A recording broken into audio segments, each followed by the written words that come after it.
सत्कर्म आप कर रहे हैं, थोड़ा सा अच्छा कार्य आप कर रहे हैं, भगवत भजन आप कर रहे हैं, कीर्तन आप कर रहे हैं, मंत्र जाप आप कर रहे हैं, स्मरण आप कर रहे हैं, नाम जाप यदि आप कर रहे हैं, तो वो लोभ से परिप्त होना चाहिए, बहुत दूर।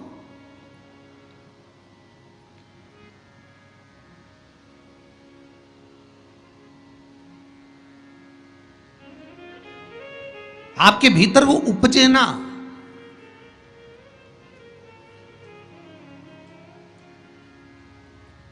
फिर चाहे दुनिया के लोग कितना भी कहे ना, वो एक बेल बेचारा किसान का एक बेल कुएं में गिर गया। अब कुएं में गिर गया तो किसान का बेल जब कुएं में गिरा तो ये देखा कि कुएं में से बेल को निकालना है। खूब मेहनत करी किसान ने बेल को निकालने की, पर वो बेल निकल नहीं रहा था। बहुत बहुत बहुत बहुत मेहनत करने के बाद भी वो बेल नहीं निकला। बहुत अथक प्रयास करा गया पर बेल नहीं निकला। तब किसान ने फिर कहीं मशीन वाले से कहा होगा कि इस बेल को निकालना है। मशीन वाले ने कहा 25,000 रुपये लग जाएंगे, 20,000 रुपये लग जाएंगे। तो उसने सोचा 20,000 25,000 लग जाएगा तो इससे अच्छा है कि इसको पड़े ही रहने दो। बेल किसी काम का तो था नहीं, बूढ़ा हो गया था। अगर बेल बूढ़ा हो गया है तो इसी कुएं में पड़े रहने दो, मर जाएगा।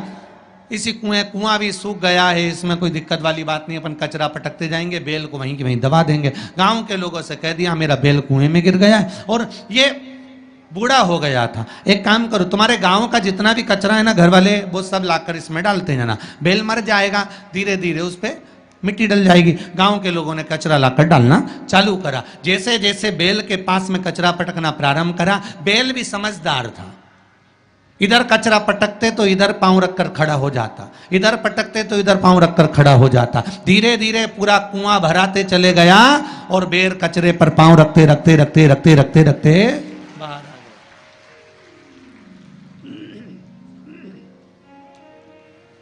बेल कचरे पर पांव रखते रखते रखते रखते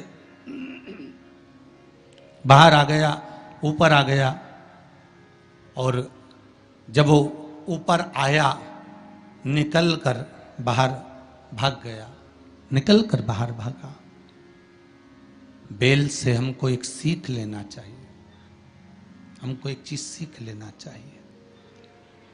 बुराई करने वाले कितनी भी बुराई करेंगे, निंदा का कचरा, बुराई का कचरा कितना भी पटकेंगे, हमको केवल उस पर पांव रखकर निकल कर बाहर की ओर चले जाना है और हमारे जीवन को सार्थक बना लेना है। करे करे तो करे।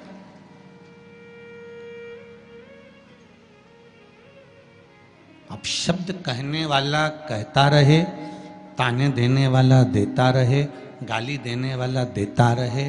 अपनी शिव भक्ति, अपना स्मरण, शंकर का अनुमोदन होता रहे, बस इसका ध्यान रखना। बैसाख के महीने में 9वीं तिथि को माता जानकी का प्रागट्य हुआ है पृथ्वी से।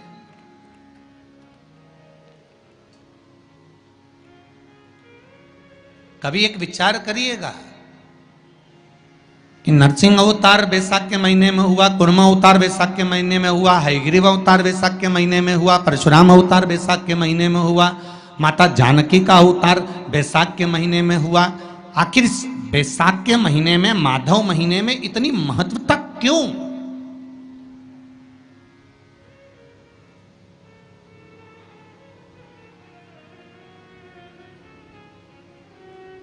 बैसाख के महीने में पड़ने वाली एकादशी, चतुर्थी, प्रदोष, अमावस्या, पूर्णिमा, शिवरात्रि, ये सभी इतनी महत्वपूर्ण क्यों हो जाती है?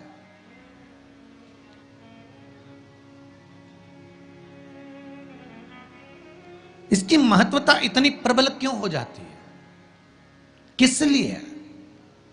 क्योंकि बैसाख का जो महीना पड़ता है, सूर्य की संपूर्ण तपन, सूर्य देव अपने पूर्ण तेज के साथ में, पूर्ण तेज के साथ में मृत्यु लोक के निवासियों पर, चाहे जलचर हो, थलचर हो, वायुचर हो, चाहे जो जीव हैं उस पर जब किरण फेंकते हैं तो संसार का जो मनुष्य है उस पर जब ताप पड़ता है तो ताप पड़ने के कारण उसके मुख से भगवान का नाम निकल ही जाता है, स्मरण नाम निकल ही जाता है। जब उसके मुख से भगवान का नाम निकलता है तो वो भगवान की शरणागति खुद ग्रहण कर लेता है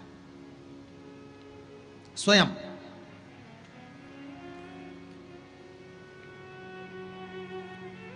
शरणागति ग्रहण कर लेना। बैसाख की पोथी पढ़ते हो आप लोग? आप में से अगर कोई पढ़ता हो बैसाख महीने की पोथी तो उसमें एक वर्णन आता है।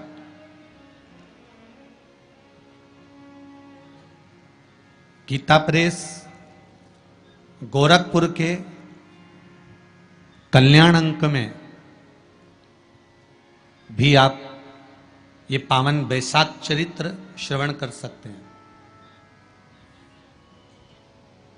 उसमें बैसाख महीने की पोथी में 10वें दिवस की कथा में 10वें अध्याय में एक व्याध और शंख मुनि का चरित्र आता है।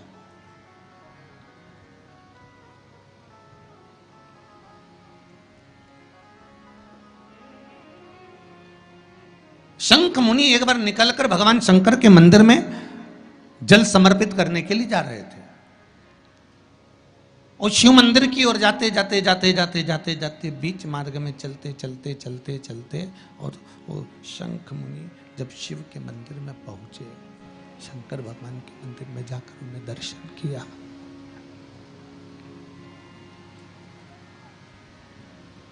जल का पात्र उठाया और वो जल का पात्र उठाकर जब भगवान शिव को समर्पित कर रहे थे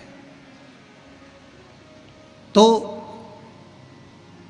उसी समय जल का पात्र उठाकर जब शंकर भगवान को समर्पित करा गया और शंख मुनि निकलकर जब बाहर आ रहे थे, आते आते शंख मुनि के मन में एक भाव उत्पन्न हो गया कि जब हम भगवान शिव को कुछ वस्तु समर्पित करते हैं तो उसका फल, उसका पुण्य फल हमें कितने समय में प्राप्त होता है। ये शंख मुनि के मन में एक विचार जागृत हो गया, शंख मुनि के मन में एक भाव जागृत हो गया।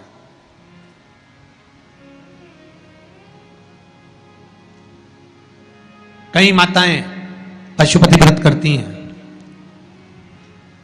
कई ऐसी भी माताएं हैं जिन्होंने 2-3 बार पशुपति व्रत कर लिए होंगे। दूसरे को बताया, उसने व्रत करा, उसका हो गया, उसको फायदा भी मिल गया, और ये 3 कर ली, उसके बाद भी कुछ ना कुछ रह गया। तो इसके मन में आया कि बताओ, मैं भी व्रत कर रही हूं, ये भी व्रत कर रहे हैं, ये भी व्रत को सुन कर रहा है, मैं भी व्रत कर रही हूं, आखिर बात समझ में नहीं आती। उसको लाभ मिल गया, मुझे लाभ नहीं मिला। उसको लाभ की अनुभूति हो गई, मुझे लाभ की अनुभूति नहीं हुई। तो कभी विचार करना कि तुमने उसको पशुपति व्रत बताया, उसने व्रत किया और बड़े दिल से करा, बड़े बड़े दिल से करा, तुम्हारे बताए अनुसार करा। मतलब तुम्हारी बात पर कितना विश्वास होगा उसको, तुम्हारी बात पर कितना भरोसा होगा उसको। और तुम्हारे बताए अनुसार उसने पशुपति व्रत कर लिया और उसका काम हो गया, और तुम 2 बार 3 बार 4 बार 5 बार कर चुकी तो भी नहीं हुआ। उसका कारण क्या हो सकता है? उसका एक कारण है, तुम्हारी बात पर उसने विश्वास कर लिया पर तुम अभी विश्वास पूर्ण रूप से कर नहीं पाई हो। तुमने ये सोचा है कि दुनिया कर रही है तो अपन भी कर लो। एक बार महाराज ने बोला है कर लो, देखा जाएगा।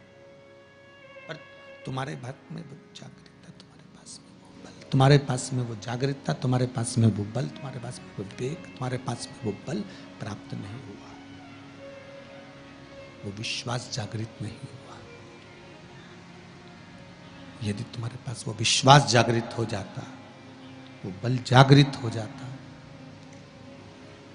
तो तुमने जब पशुपति व्रत करा उसका फल तुमको मिल जाता। अगर विश्वास जागृत होता तो फल मिल जाता।